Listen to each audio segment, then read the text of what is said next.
Hey guys, welcome back to our walkthrough of classic poetry. Today I want to go over our third and final sonnet from Edna St. Vincent Millay called What Lips My Lips Have Kissed. Now if you don't know what a sonnet is, it means you haven't gone through the original walkthrough from one of Edna St. Vincent Millay's sonnets on Time Does Not Bring Relief. Because in there we talk in a little bit of detail exactly what makes a sonnet such a special form of poetry, so I encourage you to go through that one as well. What Lips My Lips Have Kissed is arguably Edna's most famous sonnet, if not her most famous poem. It's a really beautiful poem and it deals with one of the major themes in all of poetry. But I don't want to get ahead of myself, so let's just read it first. As always, it's written down below so you can follow along as I read aloud. Here's what lips my lips have kissed. What lips my lips have kissed, and where and why, I have forgotten, and what arms have lain under my head till morning. But the rain is full of ghosts tonight that tap and sigh upon the glass and listen for reply. And in my heart there stirs a quiet pain for unremembered lads that not again will turn to me at midnight with a cry. Thus in winter stands a lonely tree, nor knows what birds have vanished one by one, yet knows its boughs more silent than before. I cannot say what loves have come and gone, I only know that summer sang in me a little while that in me sings no more. Oh, those are some of the most haunting closing lines to any poem in the English language. I only know that summer sang in me a little while that in me sings no more. This poem is beautiful and famous because it deals with one of the major themes of poetry, and that is the brevity of life, the realization that life is short. But not only that, this poem does such a good job of pointing out that the things in life that really make life worth living are even more brief. They're so fleeting, and oftentimes when they fade away, we can't even really point to exactly how they faded away or what led up to them being gone. We just wake up one morning with the realization that, oh wow, that season of my life was over. This poem calls to mind other similar poems like Robert Herrick's famous poem that's quoted in the movie Dead Poets Society, where he says, "Gather ye rosebuds while ye may, old time is still a-flying, and this same flower that smiles today, tomorrow will be dying." It's that haunting nature of the impermanence and brevity of the things that really make life worth living. And it's important not to read this poem the wrong way, because Edna starts off in a strange fashion where she says, "What lips my lips have kissed, and where and why, I have forgotten."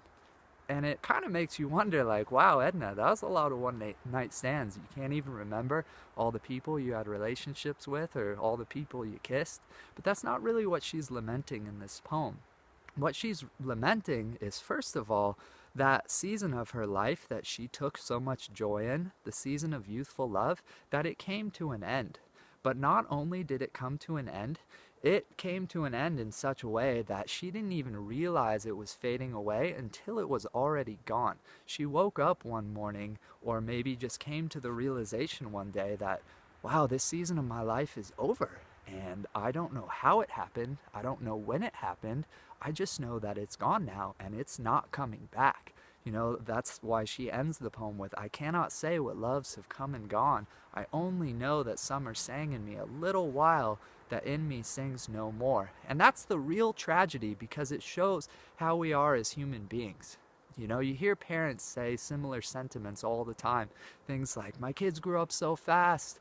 I don't know when it happened. It felt like I blinked and they were adults," and then they lament and say, "I wish I would have taken more time to be with them and just be in the moment, because they're grown now. They're not going back to becoming little kids." And that's the real tragedy, because that's how human beings are with the things that we most cherish.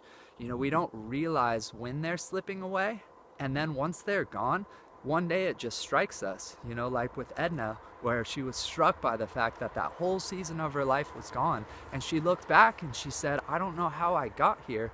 I don't know when it faded away. Did it fade away day by day or all at once? It's just gone, and I know it's not coming back, and there's nothing I can do about it." So that's really what is most haunting about the impermanence of beauty and the brevity of the things that make life most worth living, is not just that they end, but oftentimes they end in such a way that it just leaves us reeling, because we just realize it one day, it's gone, and it's not coming back. So this is just such a beautiful poem. I love the way that she likens herself to a tree. You know, that beautiful word picture that she gives us, where in winter the tree, you know, doesn't know when the birds leave one by one to go south, right? It doesn't say, oh, there's another one off to Florida, and oh, there goes one to Arizona, right? It just knows the song is gone. One day there's just no more song, right? It knows its boughs more silent than before. And that's how she says human beings are. When, you know, we're losing those things that we most cherish, that we're like the tree in winter, and we don't really know what we're losing until it's already gone. And so this poem is so beautiful because it really highlights what's most tragic about the impermanence of beauty and meaning is just the fact that oftentimes we lose it in such a way that we don't realize it until it's already gone.